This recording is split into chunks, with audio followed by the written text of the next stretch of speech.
Alléluia. Amen. Que le Seigneur vous bénisse. Amen. Que le Seigneur bénisse notre frère Koula. Je vous salue tous dans le nom de Jésus, Amen. Notre Sauveur. Amen. Je salue également tous ceux qui nous suivent en ligne. J'espère que ce soir encore, Dieu va nous bénir, il va nous parler. Sans plus tarder, je vous prie de vous lever. Nous allons lire dans Hébreux chapitre 12.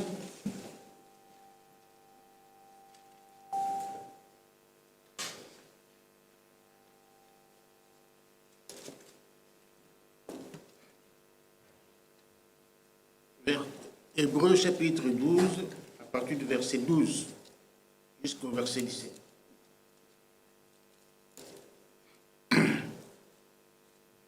Dieu, notre Père, Dieu Tout-Puissant, ce soir encore, nous voici dans ta présence, nous voici dans ta maison, pour t'adorer, et aussi pour écouter ta parole. Prions de nous parler ce soir, comme tu as toujours parlé à tes enfants. Parle-nous par ta parole, toi qui as dit, mes brebis entendent ma voix. Amen.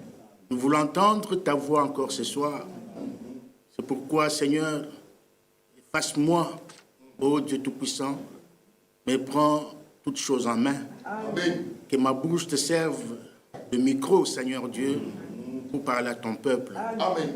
Sanctifie-nous par ta parole que nous allons entendre. Assiste-nous en toutes choses, Seigneur Dieu. Pardonne nos erreurs, pardonne nos fautes, pardonne tous nos péchés, toutes nos iniquités, et éloigne le diable, la distraction et tout ce qui peut, ô Dieu Tout-Puissant, nous déranger ce soir. Que ton nom soit loué, que ton nom soit glorifié, que ta présence soit au milieu de nous pour nous bénir. Toi qui as dit que là où 2 ou 3 sont rassemblés en mon nom, je suis au milieu d'eux. Sois au milieu de nous, Seigneur, pour nous bénir, nous parler et règne, ô Dieu Tout-Puissant, dans cette salle ce soir. Amen. Guéris les malades, console les affligés, donne à chacun ce dont il a besoin, Seigneur, Amen. Pour ta gloire, t'avoir ainsi prié, au nom de Jésus-Christ. Amen. Amen. Hébreux chapitre 12, verset 12 au verset 17. Fortifiez donc vos mains languissantes et vos genoux affaiblis, et suivez avec vos pieds des voies droites, afin que ce qui est boiteux ne dévie pas, mais plutôt se raffermisse. Recherchez la paix avec tous. Amen. Et la sanctification sans laquelle personne ne verra le Seigneur. Amen. Veillez à ce que personne ne se prive de la grâce de Dieu, à ce qu'aucune racine d'amertume poussant de rejetons ne produise du trouble et que plusieurs n'en soient affectés. À ce qu'il n'y ait ni débauché, ni profane comme Ésaü, qui pour un mets vendit son droit d'aînesse. Vous savez que plus tard, voulant obtenir la bénédiction, il fut rejeté, quoiqu'il l'ait sollicité avec larmes, car il ne put amener son père à changer de sentiment. Amen. Amen. Vous pouvez vous asseoir. Que le Seigneur bénisse la parole que nous avons lue. C'est bon comme ça? C'est bon?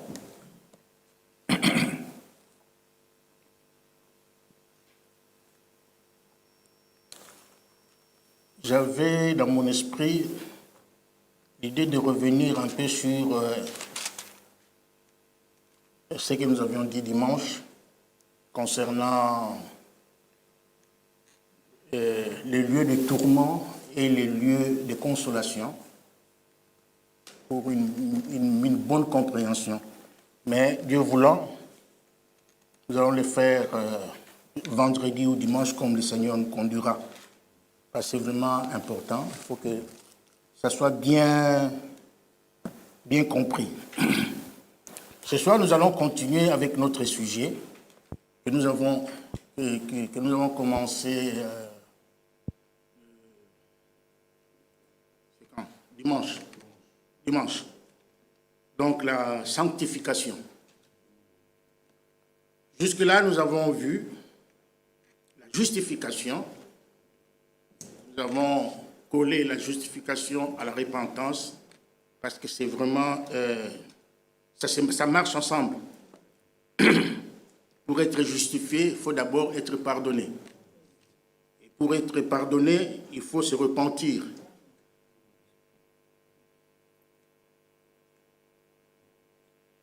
Alors aujourd'hui, nous poursuivons notre sujet sur la sanctification.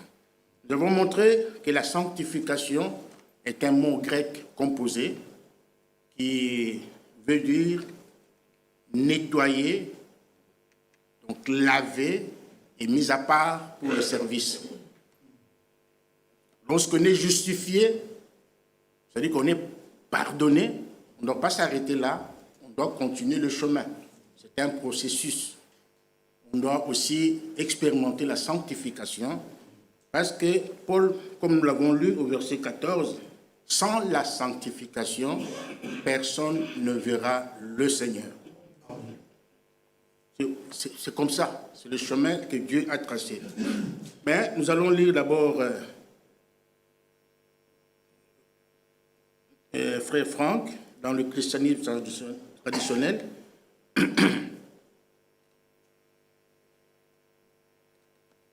C'est un livre qui contient beaucoup de pépites d'or.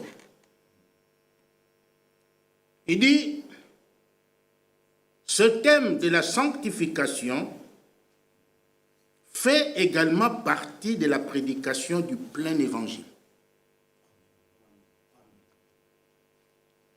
Ce thème de la sanctification fait également partie de la prédication du plein évangile. Donc on ne peut pas prêcher l'évangile sans toucher à la sanctification. C'est impossible. C'est un sujet, c'est un thème vraiment très, très important.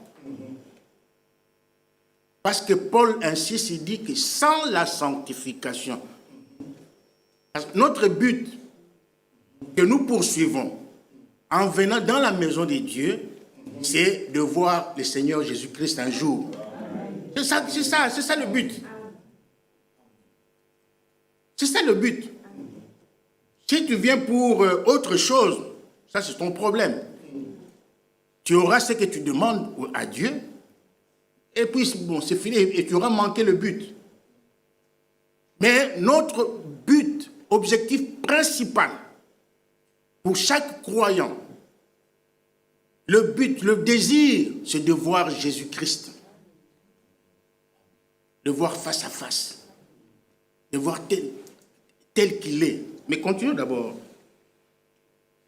Frère Franck le dit d'ailleurs ici. Ce thème de la sanctification fait également partie de la prédication du plein évangile. Dans Hébreux, chapitre 12, au verset 14, que nous avons lu, il nous est dit clairement, poursuivez la paix, donc recherchez la paix avec tous. Chaque croyant, vous devez être en paix. Il faut poursuivre la paix. Il faut la chercher, la rechercher. Parce que Jésus a dit, avant de partir, il a dit, je m'en vais, je vous laisse ma paix. Et je ne vous la donne pas comme le monde, mais soyez en paix. Amen. Et chaque fois qu'il apparaissait, lorsqu'il était sur cette terre, chaque fois qu'il apparaissait, il disait toujours que la paix soit avec vous. Amen. Nous devons vivre en paix. Amen. Amen. Nous devons mettre de côté les petites guerres, les petites querelles, les choses non, qui servent à rien, ça ne sert à rien ces choses-là. Ça ne fait que nous bloquer le chemin du ciel. Un enfant de Dieu est un enfant de paix. Amen. Amen. Il doit être en paix avec tout le monde. Tu dois être en paix avec ta femme, avec tes enfants, avec ton voisin, avec ton frère, avec ta soeur. Dans l'église, nous devons être en paix. Ne soyons pas des hypocrites. Nous disons une chose, mais dans le cœur, il y a autre chose. Soyons en paix. Donc, poursuivez la paix avec tous et la sainteté, sans laquelle nul ne verra le Seigneur. Frère Franck continue, il dit, c'est une affaire à prendre au sérieux. Je ne sais pas si vous me suivez. Il dit, c'est une affaire à prendre au sérieux. Ça, c'est l'homme de Dieu qui dit ça. Donc, nous devons prendre au sérieux ce thème de la sanctification. Si réellement nous voulons voir le Seigneur, nous devons prendre au sérieux la sanctification, sans laquelle personne ne verra Dieu. Il dit, c'est une affaire à prendre au sérieux. Il est dit ici de ceux qui ont cru. De ceux qui ont cru. Pas de ceux qui vivent, non, pas des incrédules. Non, des gens qui ont cru réellement. C'est-à-dire les gens qui ont été justifiés. Parce que la justification, pour être justifié, Dieu te donne d'abord la foi. Il te donne d'abord la foi. Tu crois en Jésus-Christ. Tu donnes ta vie à lui. Amen. Tu as cru, tu deviens croyant. Tes péchés sont pardonnés. Donc tu es un homme justifié, une femme justifiée. Et il continue, écoutez. Il est dit ici de ceux qui ont cru, qui ont été justifiés, justement je viens de le dire, qui ont été justifiés, régénérés, et qui sont nés de nouveau, que sans la sanctification, non, je n'ai pas bien lu ça. Attendez. C'est une affaire à prendre au sérieux.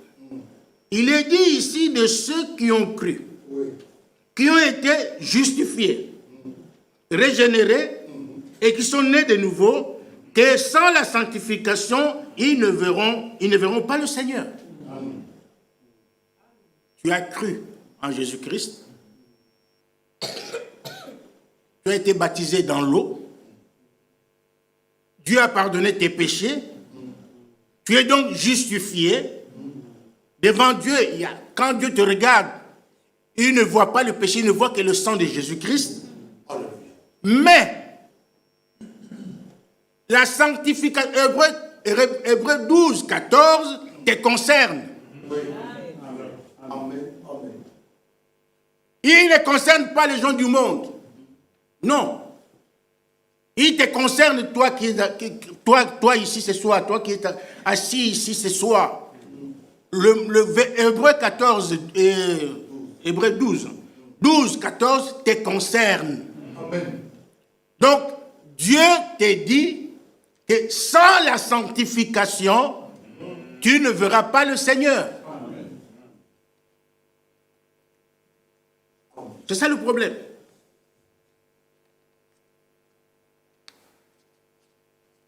Cela signifie, on continue, cela signifie que sans cette sanctification, ils n'auront aucune part à la première résurrection. C'est pourquoi nous disons que vous ne devez pas vous arrêter à la justification. Ça ne suffit pas. Dieu t'a pardonné, t'a sauvé, c'est vrai. Et le ciel, la vie éternelle, tu l'as. Parce qu'il y a deux choses. Sauvé, tu es sauvé. Mais là, tu peux manquer l'enlèvement. Sauvé, donc le salut est une chose. L'enlèvement, donc, vous comprenez ce que je veux vous dire. Vous êtes sauvé, mais vous pouvez manquer un jour l'enlèvement. Et si vous n'allez pas dans l'enlèvement, et que vous êtes encore vivant, certainement vous passerez par la grande tribulation. La grande tribulation t'attend. Parce que tu n'as pas achevé la sanctification plutôt tu n'as pas achevé comment?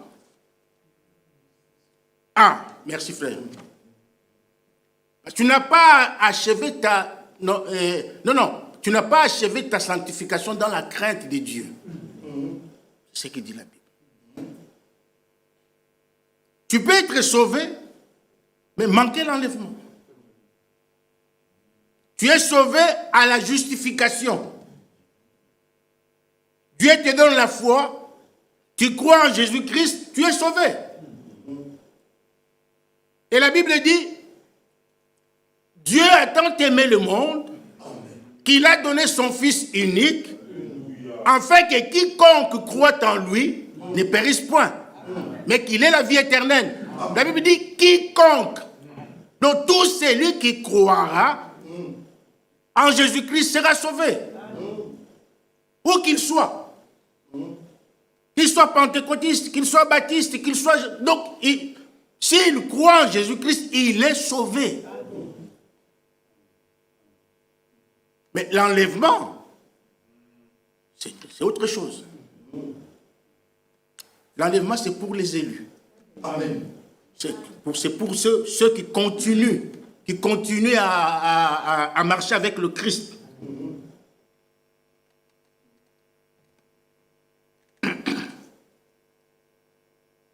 Cela signifie que sans cette sanctification, ils n'auront aucune part à la première résurrection. Parce qu'il y a une première résurrection, il y en a aussi une deuxième. La première résurrection est réservée uniquement aux élus. Aux élus de chaque âge. La première résurrection, ce n'est pas pour les appelés, c'est pour les élus. Ils sont pour le moment au paradis. Ils sont au paradis avec tous ceux qui ont cru. Mais le jour de la résurrection, de la première résurrection, seulement les élus ressusciteront. Amen. Les autres vont rester là-bas, au paradis, pour attendre l'autre résurrection. Mais la première, c'est pour les élus. Vous voyez?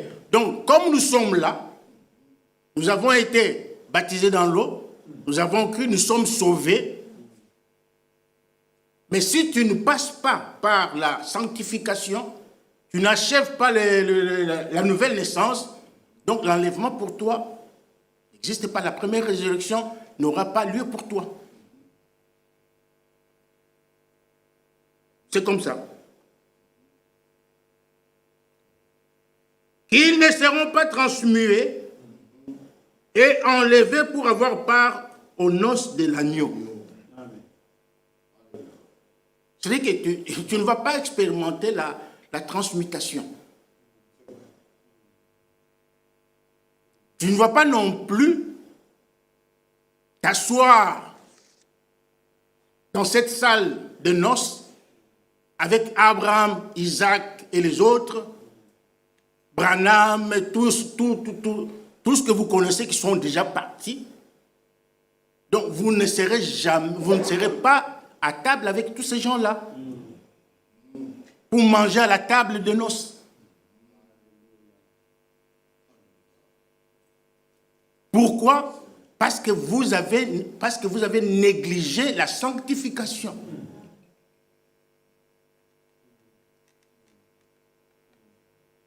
Ça, c'est vraiment très important. Donc, on n'a pas à négliger la sanctification. Ne vous contentez pas seulement du salut. C'est une bonne chose. Ne vous contentez pas seulement de la justification. Mes péchés sont pardonnés. C'est une bonne chose. Mais il faut continuer. Il faut travailler encore dur. Il faut travailler. Il ne faut pas négliger. Pas négliger. Il a dit ici, c'est une affaire à prendre au sérieux. Si nous sommes sérieux avec nous-mêmes, nous le serons aussi avec Dieu. Amen.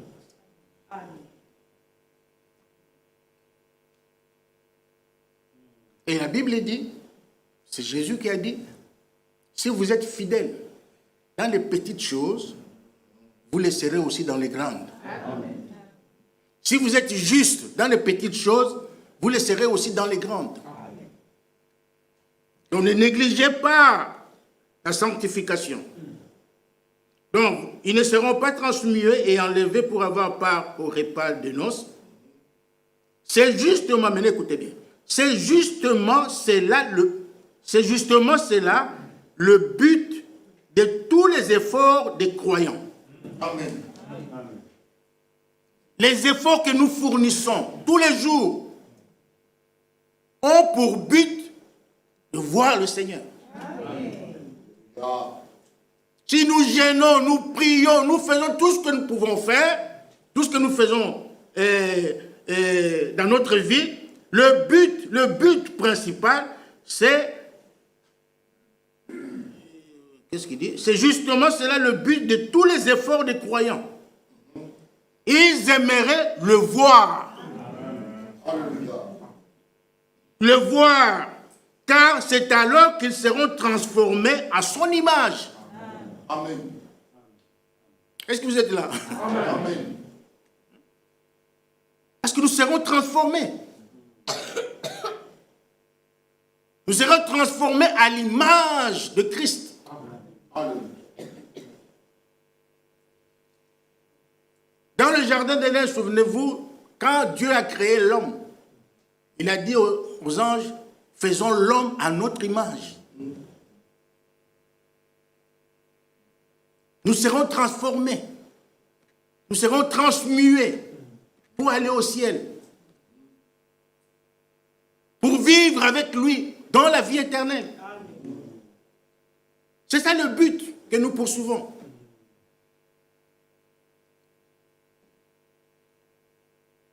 Si tu t'arrêtes seulement d'être Seigneur, donne-moi, rends-moi riche, il va te rendre riche. Seigneur, donne-moi un mari, il va te le donner. Donne-moi une femme, il va te les donner. Mais ce n'est pas ça le but. Ce n'est pas ça le but.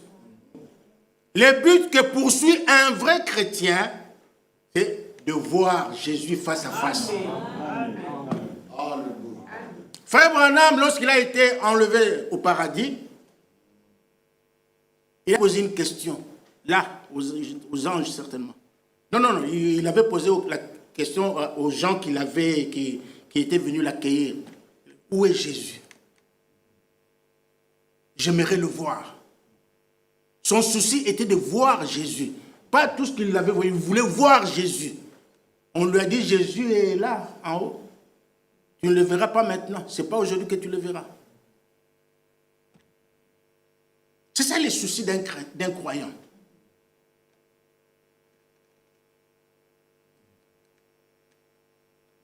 Il y a, je crois, il y a un messager, je me rappelle si c'est Martin ou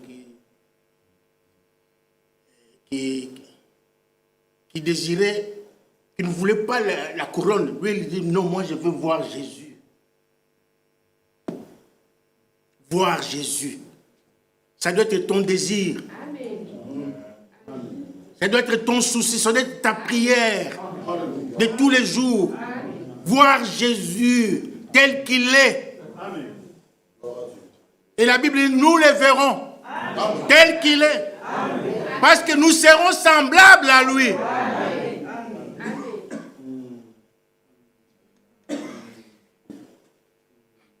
Ne venez pas à l'église pour chercher des problèmes. Ah, il m'a dit, ah, il m'a fait, il est allé. Non, c'est une perte de temps. C'est une perte de temps. Dieu nous a envoyé un message. Et ce message que Dieu nous a envoyé, c'est pour nous préparer. Branham a entendu une voix qui lui a dit, du haut des cieux. Je t'envoie avec un message pour préparer la seconde venue de Jésus-Christ. Et dans Jean chapitre 14, Jésus a dit, je m'en vais vous préparer une place. Amen. Alléluia. Mais pensez à ça. Pensez au moins à ça. C'est ça le but, voir Jésus. Amen. Vous voyez? Et il dit, donc nous serons transformés à son image. Il dit, c'est à ce moment-là que s'accomplit ce que notre Seigneur a dit dans le sermon sur la montagne. Bienheureux bienheureux ceux qui sont purs de cœur, car c'est eux qui verront Dieu. Amen. Lisons 1 Jean chapitre 3.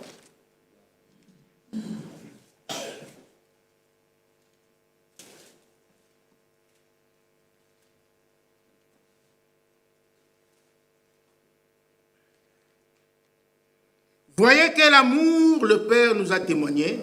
Amen. Pour que nous soyons appelés enfants de Dieu. Amen. Et nous le sommes. Amen. Nous sommes enfants de Dieu par la nouvelle naissance. Amen. C'est pourquoi Jésus est venu nous enseigner comment prier. Amen. Notre Père céleste. Donc Dieu est notre Père lorsque nous avons expérimenté la nouvelle naissance. Amen. Parce que la naissance naturelle nous met en contact avec les choses du monde, mais la nouvelle naissance nous met en contact avec les choses du royaume. Amen. C'est pourquoi Jésus a dit, sans la nouvelle naissance, personne ne peut entrer au ciel. Il faut naître de nouveau, naître d'eau et d'esprit. Et la nouvelle naissance, c'est à la justification. Lorsque nous sommes réellement repentis, lorsque nous avons réellement confessé nos péchés et que Dieu nous a pardonnés, alors là, nous sommes nés de nouveau. Nous devenons enfants de Dieu. Nous devenons enfants de Dieu. Et Paul dit, et Pierre et Jean dit, nous le sommes aujourd'hui. Dès que tu as cru en Jésus-Christ, tu as pris ton baptême, tu as confessé tes péchés, tu as tout arrangé, en ce moment-là, tu deviens d'office enfant de Dieu. Il n'y a pas à négocier. Il continue de dire, si le monde ne nous connaît pas, c'est qu'il ne l'a pas connu. Et nous l'avons connu. Bien-aimés, nous sommes maintenant enfants de Dieu, et ce que nous serons n'a pas encore été manifesté. Mais nous savons que lorsqu'il paraîtra, nous serons semblables à lui, parce que nous le verrons tel qu'il est. Amen. C'est ça l'objet. C'est pourquoi nous venons ici, mes frères. Nous venons pour nous préparer. Pour que ces jours-là, nous puissions voir le roi des rois. Amen. Pour que nous puissions voir Jésus, notre sauveur, notre rédempteur. Amen. Quiconque a cette espérance en lui se purifie. Amen. Si tu espères, si tu as l'espérance, si tu comptes voir Jésus ces jours-là, la Bible dit, purifie-toi. Amen. Pourquoi tu dois te purifier? Parce que lui-même est pur. Amen. C'est-à-dire, lui-même est saint. Matthieu chapitre 5.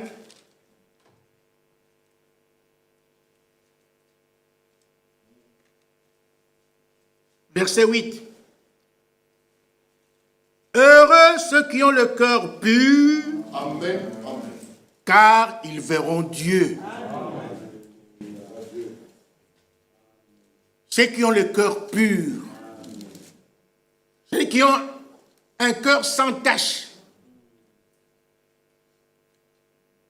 Ceux qui ont un cœur propre.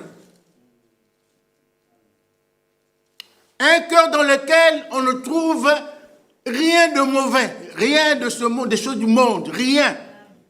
C'est un cœur qui a été nettoyé. Pas un cœur où il y a la jalousie, où il y a l'envie, où il y a, je ne sais pas quoi, toutes ces choses mauvaises là du monde. La reine. Un tel cœur n'ira jamais dans l'enlèvement. Jamais. Dieu cherche un cœur pur. Un cœur nettoyé par la parole de Dieu. Purifié par la parole de Dieu. Un cœur là où il y a l'amour divin. Amen. Où il y a l'amour parfait. On a dit à Abraham, il n'y a que l'amour parfait qui entrera en ces lieux. Pas autre chose.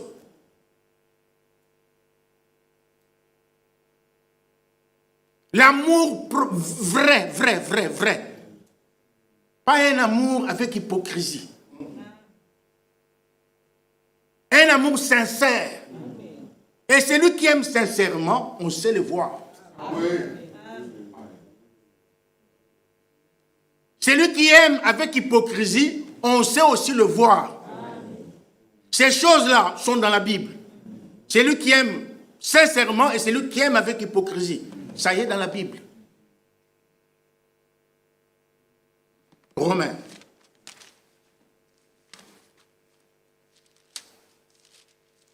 Romains chapitre 12. Écoutez ce que la Bible dit. Que l'amour, verset 9, Romains 12, 9. Que l'amour soit sans hypocrisie. Amen. Ça, c'est vraiment important. Retenez ça, mes frères et sœurs. Que l'amour soit sans hypocrisie. Un hypocrite, c'est quelqu'un qui a double face. Il a quelque chose dans son cœur, il a une chose. Dans la bouche, c'est une autre chose.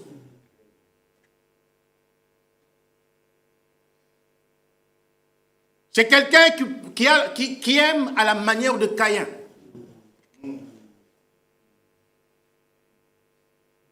En tout cas, mon frère, ma soeur, tu es censé te connaître. Tu es censé te connaître. Ce soir, si tu remarques que tu n'as pas le vrai amour, c'est l'occasion. Dieu donne à chacun de nous l'occasion de chercher.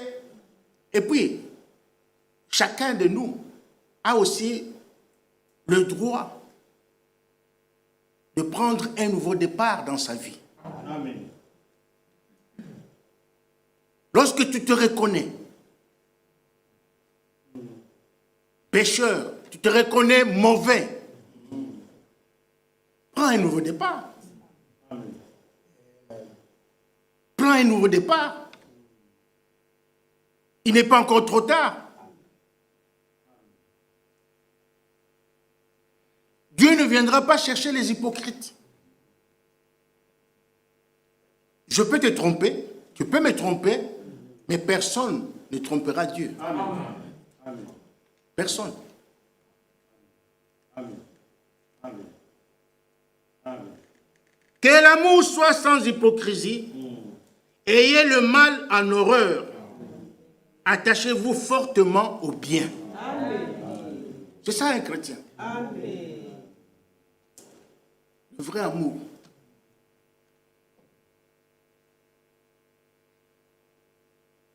Frère Franck continue, il dit, les rachetés sont exhortés à entrer dans une purification et une sanctification produite par la parole et l'Esprit de Dieu. Amen. Et c'est là sur le fondement de promesses que Dieu leur a données et qu'ils croient.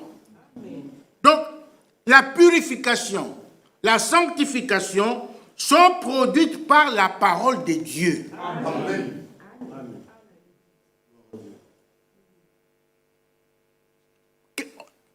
Mon frère, tu perds ton temps lorsque tu te fabriques toi-même la sanctification. Fabrication et sanctification fait maison. Tu perds ton temps avec.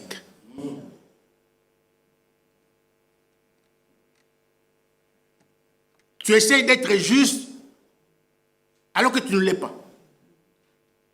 Non. Prends la parole de Dieu. Laisse la parole de Dieu pénétrer en toi. Accepte la parole de Dieu. Parce que la foi et l'obéissance à la parole produisent la véritable sanctification. Alléluia. Donc il faut croire réellement et obéir à la parole de Dieu. Amen. Parce que Jésus a dit, sanctifie-les par ta vérité, ta parole est la vérité. Donc c'est la parole de Dieu qui nous sanctifie.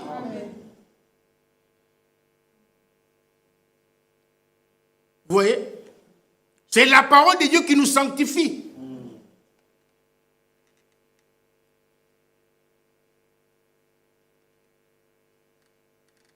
La parole de Dieu doit pénétrer en chacun de nous. Nous devons accepter la parole de Dieu. Amen.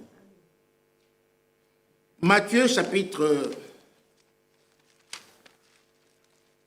Écoutons Matthieu chapitre 7, je pense. Matthieu 7, le verset 24. Matthieu 7, 24. C'est pourquoi quiconque entend ces paroles que je dis Amen. et les met en pratique sera semblable à un homme prudent qui a bâti sa maison sur le roc. Amen. Le rocher, c'est Jésus. Amen. Verset 25. La pluie est tombée, les torrents sont venus, les vents ont soufflé et se sont jetés contre cette maison. Elle n'est point tombée parce qu'elle est fondée sur le roc. Amen. Alléluia. Lorsque vous écoutez la parole de Dieu, vous aimez la parole de Dieu, vous la laissez pénétrer en vous, cette parole-là fera de grandes choses dans votre vie. Vous serez comme une maison qui a été bâtie sur le roc. Oui. Vous voyez, une maison bâtie sur le roc ne tombera jamais. C'est le Seigneur qui l'a dit ici. Les vents vont souffler, il y aura ceci et cela, mais ça ne va pas bouger, ça va rester sur le roc. Amen. Qu'est-ce que cela veut dire, mon frère, ma soeur? Lorsque tu reçois la parole de Dieu dans ton cœur, dans ta vie, tu as la parole de Dieu en toi, elle est là en permanente dans ta vie, tu crois cela, tu la vis, tu la mets en pratique, mon frère, ma soeur, quelles que soient les difficultés de la vie, Alléluia. quelles que soient les épreuves, Amen. tu seras là. Amen. Alléluia. Le vent vient, inondation, et d'ailleurs, quand il y a des épreuves, lorsque les épreuves arrivent, ça nous permet de nous enfoncer davantage, de demeurer davantage dans la parole de Dieu, de persévérer dans la foi. Amen. Amen. Les épreuves sont une bénédiction. C'est pourquoi un vrai enfant de Dieu doit aimer les épreuves. David dit, Seigneur, donne-moi les épreuves. David les demandait. Il priait pour cela. Sonde mon cœur. Mets-moi à l'épreuve pour voir si je veux dévier ou comment.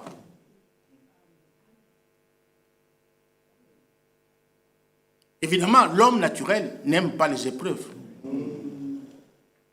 Moi, je n'aime pas les épreuves. C'est difficile. Mais quand elles viennent, je m'en réjouis.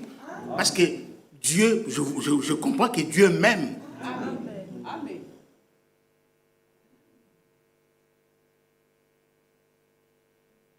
Mais nous devons aimer les épreuves. Amen.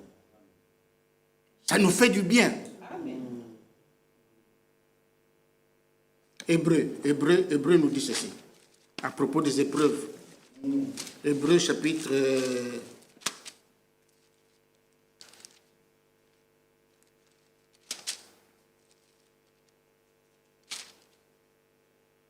Hébreu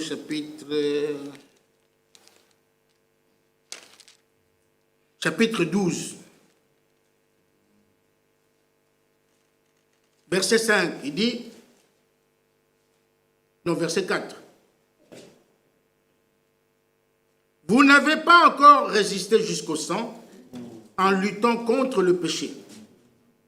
Et vous avez oublié l'exhortation qui vous est adressée comme à des fils. Mon fils, ne méprise pas le châtiment du Seigneur et ne perds pas courage lorsqu'il te reprend. Car le Seigneur châtie celui qui l'aime. Et il frappe de la verge tous ceux qu'il reconnaît pour ses fils. Alléluia. Vous voyez les avantages. Supportez le châtiment. C'est comme des fils que Dieu vous traite. Car quel est le fils d'un père qu'un père ne châtie pas? Si vous êtes exemple du châtiment auquel tous ont part, vous êtes donc des enfants illégitimes et non des fils. D'ailleurs, puisque nos pères, selon la chair, nous ont châtiés et que nous les avons respectés, ne devons-nous pas, à bien plus forte raison, nous soumettre au Père des esprits pour avoir la vie? Nos pères nous châtiaient, verset 10, nous châtiaient pour peu de jours, comme il les trouvait bon. Mais Dieu nous châtie pour notre bien, Amen. afin que nous participions à sa sainteté. Amen. Alléluia. Donc, les épreuves nous conduisent aussi à la sainteté. Dieu nous sanctifie aussi par les épreuves qu'il envoie dans notre vie. Vous voyez? Verset 11. Il est vrai que tout châtiment semble d'abord un sujet de tristesse et non de joie, mais il produit plus tard, pour ceux qui ont été ainsi exercés, un fruit paisible de justice. Amen. Donc nous devons accepter les épreuves. Et lorsque nous avons des épreuves dans notre vie, Dieu aussi nous donne la possibilité de les surmonter. Amen. Vous voyez? Donc, la pluie est tombée, les torrents sont venus, je suis au verset 25, les vents ont soufflé et se sont jetés contre cette maison. Elle n'est point tombée parce qu'elle était fondée sur les rocs. Amen. Fondez votre foi sur les rocs. Amen. Vous voyez? Dans Luc chapitre 8,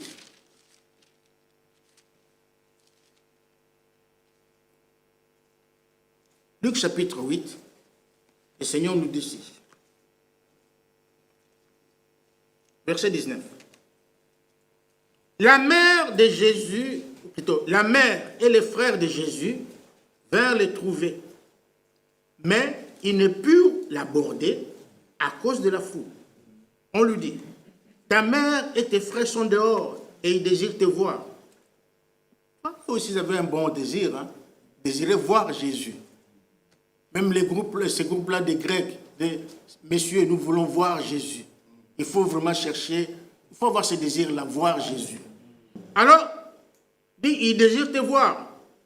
Matthieu, verset 21, mais il répondit, ma mère et mes frères, ce sont ceux qui écoutent la parole de Dieu et qui la mettent en pratique.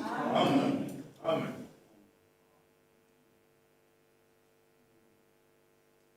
Donc, ma mère, mes frères, mes sœurs sont ceux-là qui écoutent la parole de Dieu et qui la mettent en pratique.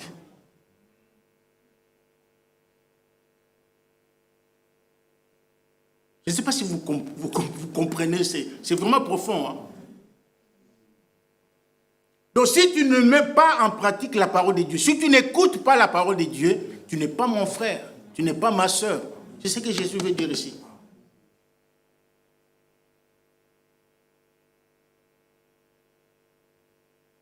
Et la Bible dit, je crois que c'est dans Romains, c'est lui qui n'aime pas le Seigneur Jésus-Christ, il est quoi? Anathème veut dire maudit. Il est maudit. C'est lui qui n'aime pas Jésus. C'est lui qui n'aime pas la parole de Dieu. Qui que tu sois, même si tu es mon fils, même si tu es ma fille, tu es ma femme, tu es mon oncle, tu es tout ce que tu veux, si tu n'aimes pas la parole de Dieu, si tu n'aimes pas Jésus, tu es tout simplement maudit. Amen.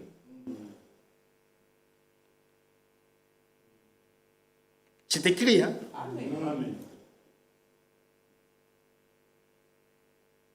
Jésus dit, ma mère et mes frères, ce sont ceux qui écoutent la parole de Dieu Amen. et qui la mettent en pratique.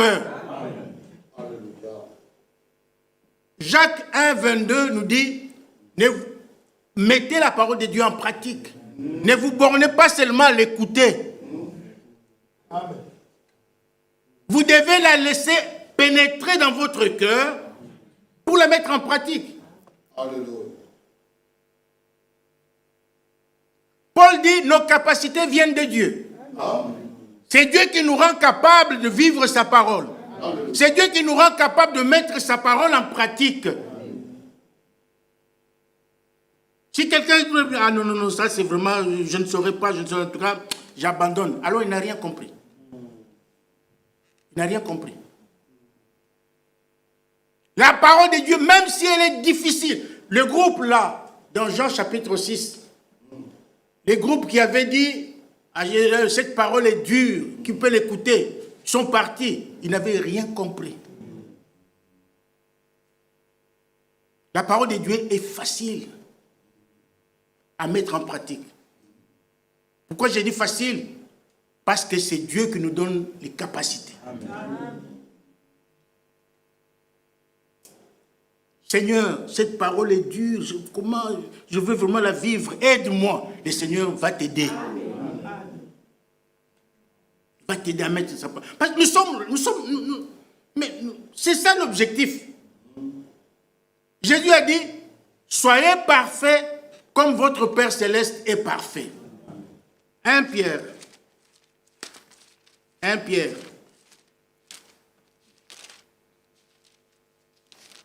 1 Pierre chapitre 1. C'est une écriture qui règne tous ces jours aussi. Le frère Michel l'avait utilisé il y a quelques instants, quelques jours. 1 Pierre chapitre 1, verset 14. Comme des enfants obéissants. Amen. Comme des enfants obéissants. Dieu exige l'obéissance. Alléluia. Parce que c'est l'obéissance qui peut vous amener à la sanctification. Amen. Quand on est désobéissant, vous ne serez jamais sanctifié. Il n'y a que deux paires de chaussures.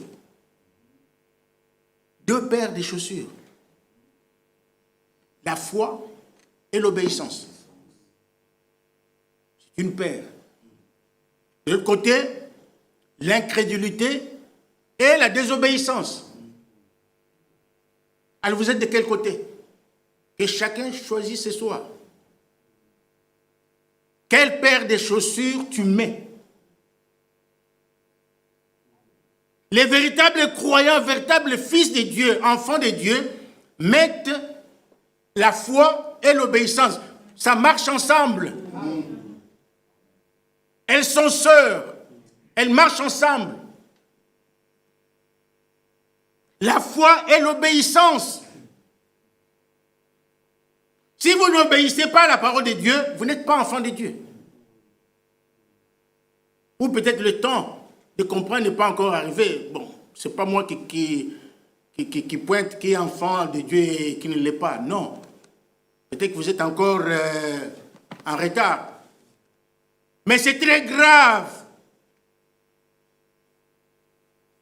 de désobéir à la parole de Dieu.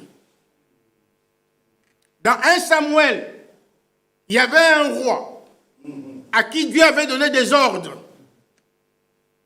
de saccager tout un village, de ne rien laisser. Il fallait tout raser. C'est Saül. Mais Saül a obéi à une partie de la parole de Dieu. Il a saboté l'autre partie. Et il a même menti. Quand Dieu a frappé Saül, il a envoyé le prophète Samuel. Il lui a dit, puisque tu as rejeté la parole de Dieu, Dieu te rejette aussi comme Dieu et comme prophète et comme roi. Voilà, merci. Puisque tu as rejeté la parole de Dieu, c'est fini. Ta royauté prend fin.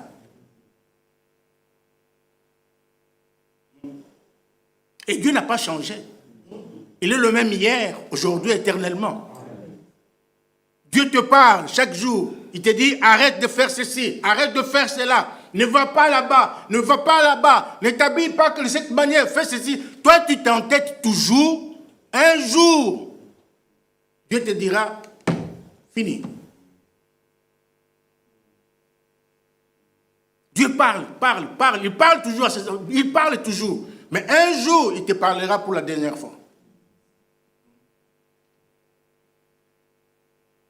Il te parlera pour la dernière fois. Parce qu'ici, dans cette salle, nous connaissons tous la volonté de Dieu. Amen. Nous connaissons tous la volonté de Dieu. Amen. Nous savons que ceci n'est pas bon, cela n'est pas bon, ceci est bon. Nous le savons, nous le savons. Amen. Il y a parfois même les petits enfants qui m'étonnent. Qui disent, qui réfléchissent même plus que les âgés. C'est pour vous dire que tout le monde comprend la parole de Dieu. Amen.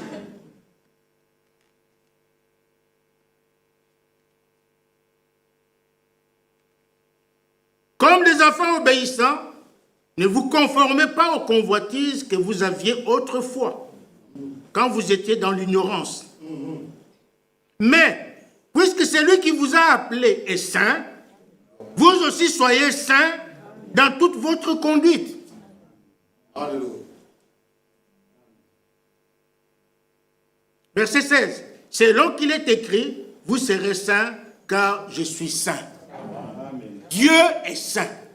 Amen. Dieu est saint. Il a aussi un peuple saint. Amen. Sa parole est sainte. Amen. Son esprit est saint. Amen. Son église est sainte. Amen. Paul dit, sans la sanctification, personne ne verra le Seigneur.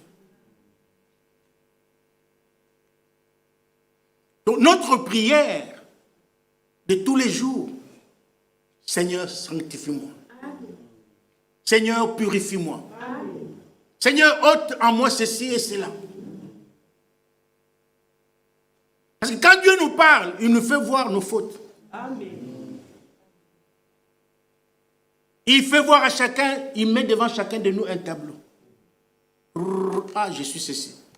Je suis comme ça. J'ai ceci dans mon cœur. Nous le savons, nous le savons. Nous le savons. Nous le savons. Mais seulement nous faisons la sourde oreille.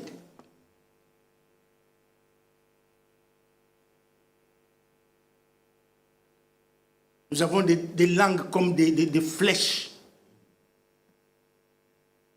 Quand on parle, c'est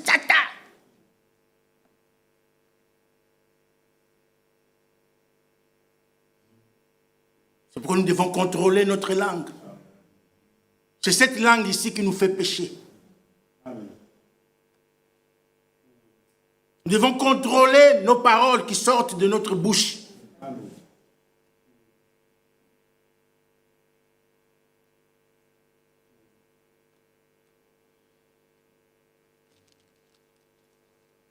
Job était un homme pur. Nous allons vers la fin. Aujourd'hui, c'est mardi. Job était un homme pur. Il a connu des difficultés dans sa vie. Des épreuves que peut-être toi et moi, que nous ne connaîtrons jamais.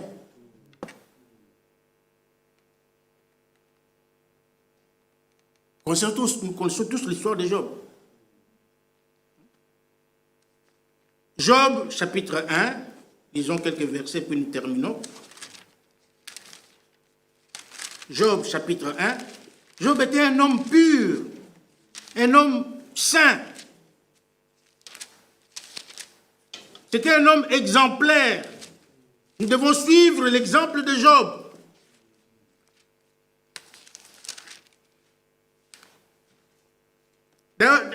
D'abord, Job 1, verset 1.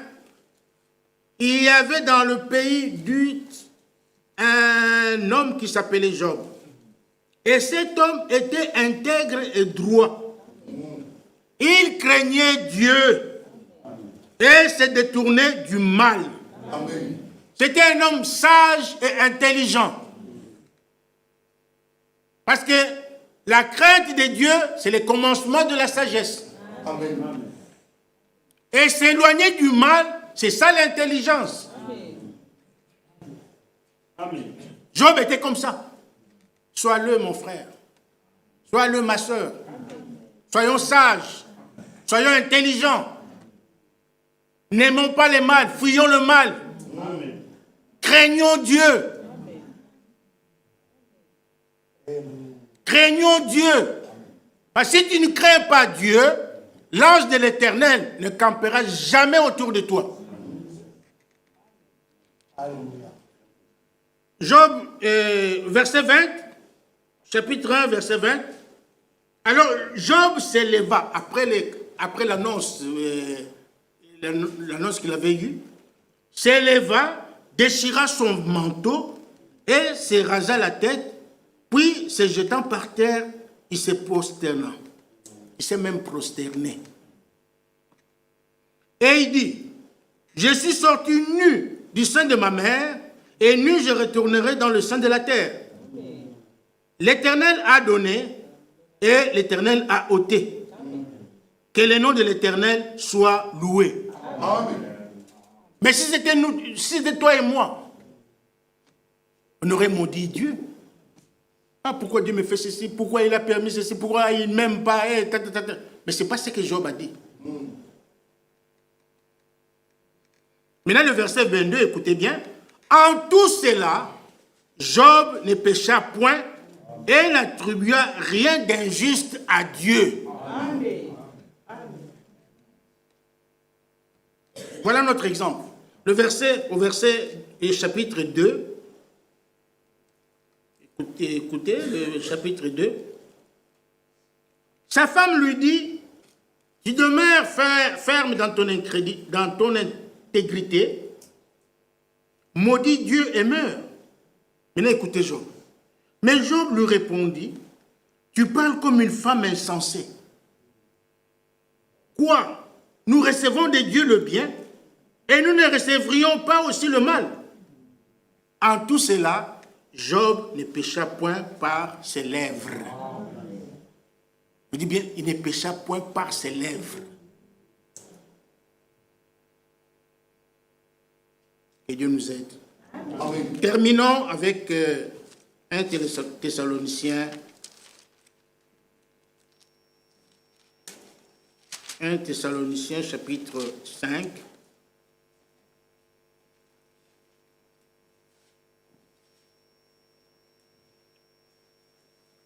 Verset 23. 1 Thessaloniciens 5, verset 23. Que le Dieu de paix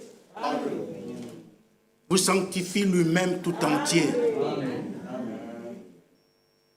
Alléluia. Amen.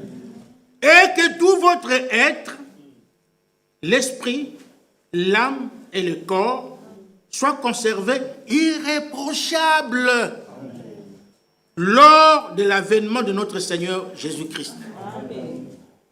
Donc il faut que notre corps soit sanctifié. Notre esprit doit être sanctifié. Notre âme doit être sanctifiée. Amen. Que le Dieu de paix vous sanctifie lui-même tout entier et que tout votre être, l'esprit, l'âme et le corps soient conservés irréprochables. Nous devons être des hommes et des femmes irréprochables. Notre vie doit être irréprochable. Parce que lorsque le Seigneur reviendra, la Bible dit qu'il fera paraître devant lui une église sans tache, ni ride, ni rien de semblable, mais sainte et irréprochable. Et l'église, c'est toi et moi. Amen. L'église, c'est toi et moi. Hébreux 3, verset 7, ou 3, je ne sais pas, il dit, la maison de Dieu, c'est nous. C'est nous qui sommes la maison de Dieu. C'est toi la maison de Dieu. C'est toi la maison de Dieu. C'est moi la maison de Dieu. Et nous devons être irréprochables dans notre conduite. Nous devons être sanctifiés, corps, esprit et âme. Franck a dit, nous devons prendre, c'est une chose à prendre au sérieux. Prenons au sérieux notre sanctification, sans laquelle personne ne verra le Seigneur. Que le Seigneur vous bénisse. Amen.